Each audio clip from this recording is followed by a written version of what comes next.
할렐루야. 6월 26일 금요일 새벽 기도에 나오신 하늘가족 여러분 환영합니다. 우리 사도신경 하심으로 우리의 신앙을 고백하겠습니다.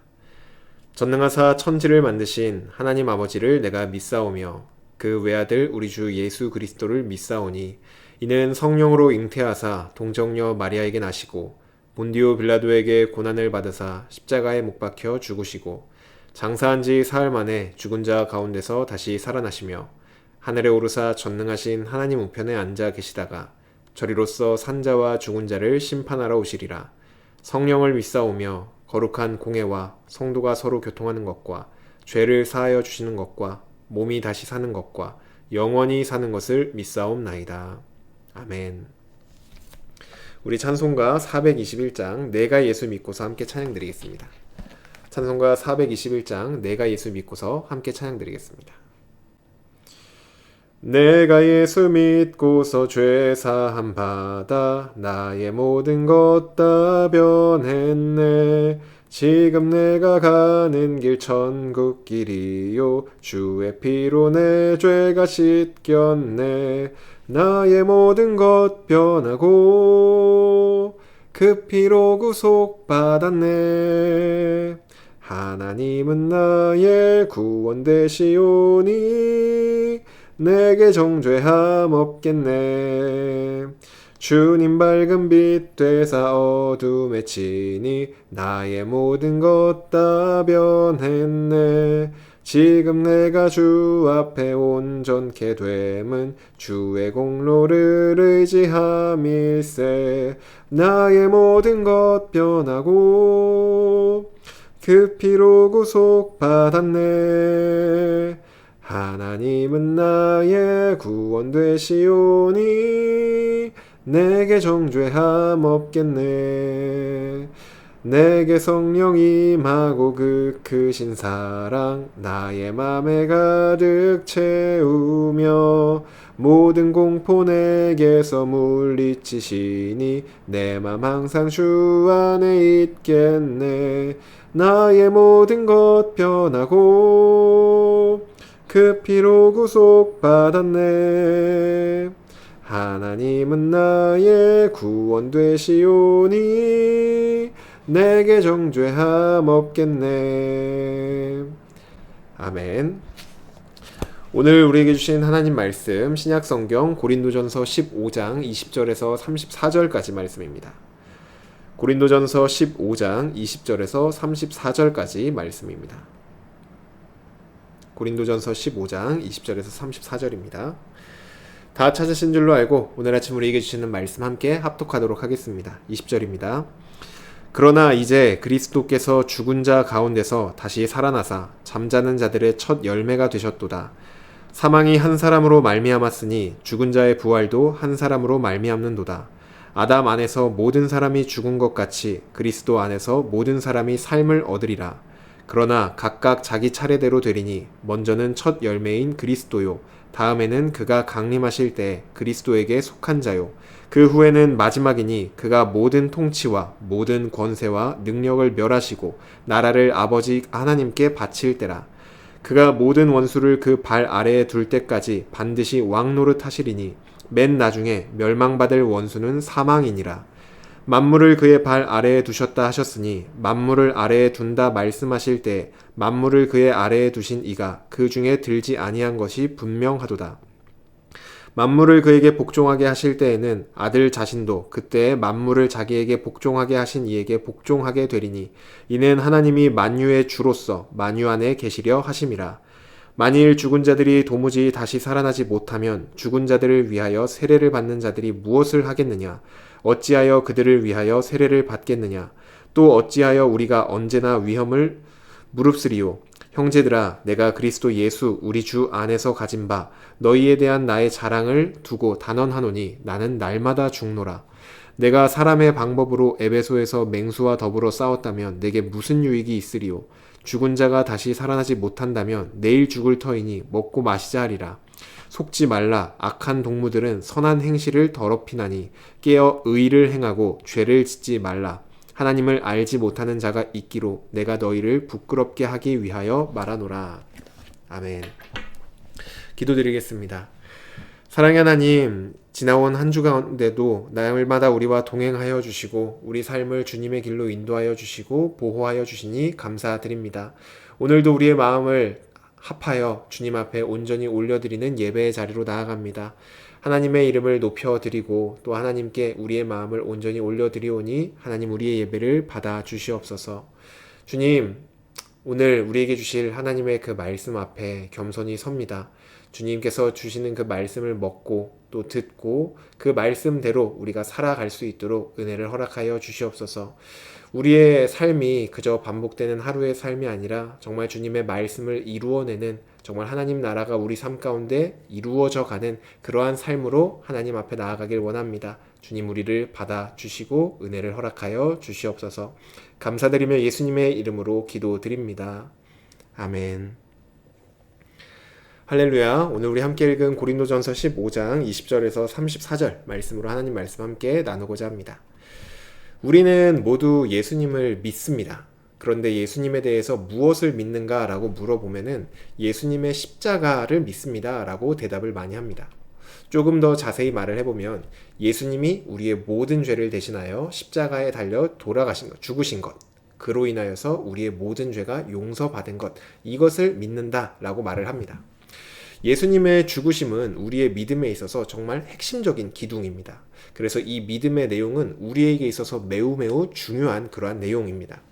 그런데 예수님의 죽음만이 전부가 아니라 우리의 믿음에는 또 하나 핵심적인 그런 기둥이 있습니다. 바로 예수님의 부활입니다. 예수님의 부활이 중요한 이유는 예수님의 부활이 만약 없다면 우리의 부활도 없기 때문입니다.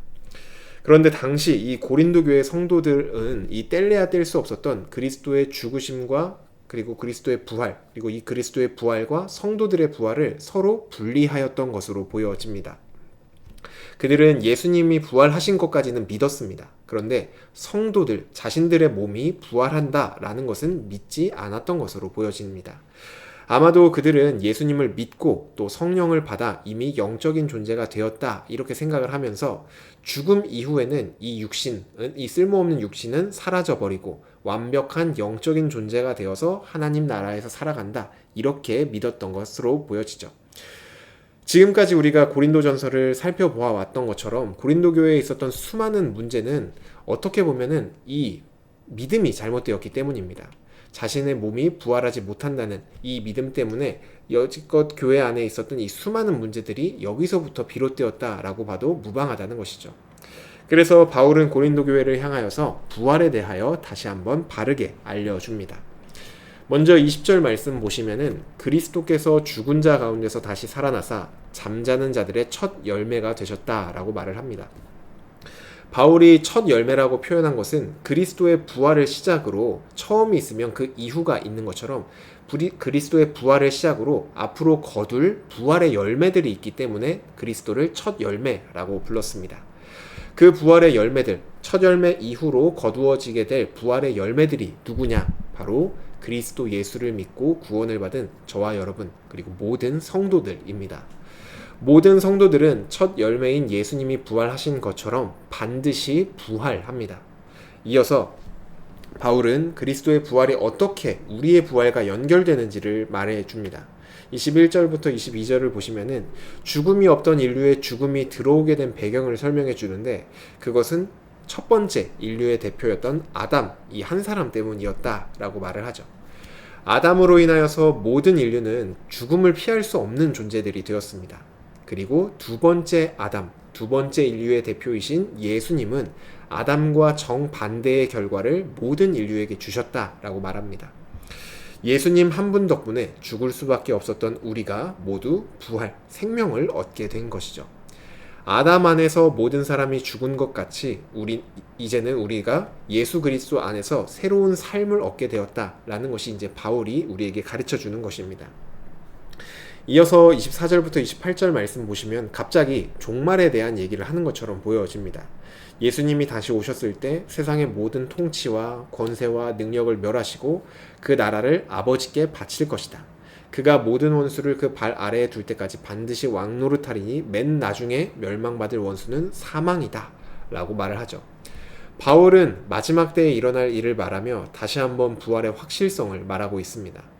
주님이 다시 오셨을 때 이 세상의 모든 권세, 영적인 모든 세력은 주님 앞에 다 무릎을 꿇게 됩니다. 이때 사망조차 주님 앞에 무릎을 꿇고 멸망을 당하게 됩니다. 더 이상 죽음이 우리를 어떻게 하지 못하게 되는 상황이 된 것이죠. 주님께서 모든 것을 발 아래에 두고 만물을 하나님 앞에 올려드림으로 완전한 하나님 나라가 이 땅에 이제 완전히 완성되게 되는 것이죠. 다시 말하면 주님이 다시 오셨을 때 완성될 하나님 나라에 죽음이 없기 때문에 성도들 또한 죽음에 머물 수 없고 이제 몸도 다시 부활한다라는 것입니다. 우리도 종종 천국, 하나님 나라에 대해서 떠올리면은 구름 위를 떠다니는 어떤 영적인 존재라고 생각할 때가 있습니다. 하지만 완성된 하나님 나라에서 우리는 지금 이 몸이 부활하여서 지금처럼 이 육체로 대신 완벽하고 완전한 육체로 그 하나님 나라를 살아가게 될 것입니다. 이어서 29절에서 32절을 보시면 바울은 우리에게 부활이 없다면 우리가 하는 모든 수고들이 다 헛수고다 라고 말을 합니다. 바울이 가장 대표적인 사람인데 그는 복음을 전하기 위하여서 사람들에게 매도 맞고 또 죽을 고비도 수도 없이 넘겨왔습니다. 그럼에도 그가 흔들리지 않고 계속해서 복음을 전할 수 있었던 이유는 이 땅에서의 삶이 전부가 아니라 부활한 후 영원한 삶이 있기 때문이었습니다. 그런데 만약 부활이 없다라고 한다면 이 세상에서 이렇게 힘들고 어렵게 살아갈 것이 아니라 그냥 편하게 사는 것이 제일 좋은 일일 것인데 이렇게 고생할 필요가 없다라는 것이죠. 그래서 바울이 지금 이제 결정적으로 하고 싶은 말이 무엇이냐? 그리스도께서 첫 열매가 되셨고 우리도 주님이 다시 오실 때 부활할 것이다. 완성된 하나님 나라에서는 사망도 멸망을 받아서 우리는 부활한 몸으로 하나님 나라에서 살아갈 것이다. 만약 부활이 없다면 복음을 위해 애쓰는 우리들의 모든 수고는 다 헛수고다. 몸의 부활은 반드시 있다. 그래서 결론이 34절입니다. 깨어 의를 행하고 죄를 짓지 말라. 그리스도께서 자신의 피값으로 사신 우리는 영혼만 구원받은 것이 아니라 우리의 육체, 전신이 구원을 받았습니다. 따라서 우리의 영혼만 주님의 소유가 아니라 우리의 육체도 주님의 소유입니다. 주님은 우리의 전신이 거룩하게 살아가기를 원하십니다. 고린도 교회 성도들은 육체는 죽고 나면 사라질 것, 지금이야 이제 사라질 것이니까 지금이야 어떻게 살아도 상관이 없다. 이렇게 괜찮다라고 여겼지만 주님은 우리의 이 몸이 영원한 하나님 나라에서도 지속될 것을 말씀하시며 지금 우리의 삶이 거룩한 삶을 살아내야 된다라고 말씀하고 계신 것입니다. 이제 말씀을 정리를 해보면 혹시 집에 작업복을 가지고 계신 분이 있으실 것이라고 생각이 됩니다. 뭐 교회나 어디서 일을 할 때 흙이나 먼지가 묻어도 되고 혹은 뭐 찢어지거나 아니면 얼룩이 묻어도 되는 언제 버려도 되는 막 입는 그런 작업복이 한 벌쯤은 있으실 것입니다. 또한 반대로 뭐 결혼식이나 중요한 행사에 갈 때 입는 비싸진 않더라도 아끼는 좋은 옷도 분명히 있으실 것입니다. 작업복은 말 그대로 버려도 되기 때문에 저희가 막 입어도 상관이 없죠. 하지만 이 행사나 어떤 좋은 데에 갈 때 입는 그 옷은 구겨지지 않게 또 더럽혀지지 않게 조심하게 다룹니다. 왜냐하면 그 옷은 버릴 옷이 아니라 중요한 날에 입을 옷이기 때문이죠. 고린도 교회 성도들이 생각했던 자신의 몸은 마치 이 작업복과 같은 것이었습니다. 죽으면 어차피 없어질 것, 그러니 지금은 성적으로 문란하게 살아도 아무런 문제가 없는 것 정도로 여겼던 것이죠. 하지만 우리의 몸은 작업복이 아니라 진짜 중요한 자리에 입고 나가는 그러한 귀한 옷입니다. 하나님 나라에 들어갈 때 입게 될 그런 옷인 것이죠. 완성될 하나님 나라에서 우리는 지금 이 몸으로 살아가게 될 것입니다. 그러니 그 날을 위해 미리 옷을 다림질하고 세탁하고 잘 보관하는 것처럼 우리의 몸도 그 날을 위해 의를 행하고 죄를 짓지 않으며 거룩한 삶을 살아가야 합니다. 오늘 하루가 이제 시작되었습니다. 이 하루는 우리의 몸을 이처럼 거룩하게 준비하고 또 살아갈 수 있도록 하나님이 우리에게 주신 선물입니다. 그러니 오늘 하루도 부활의 소망을 가지고 거룩히 살아가는 저와 여러분 되기를 주님의 이름으로 축복합니다. 주신 말씀 놓고 기도드리겠습니다.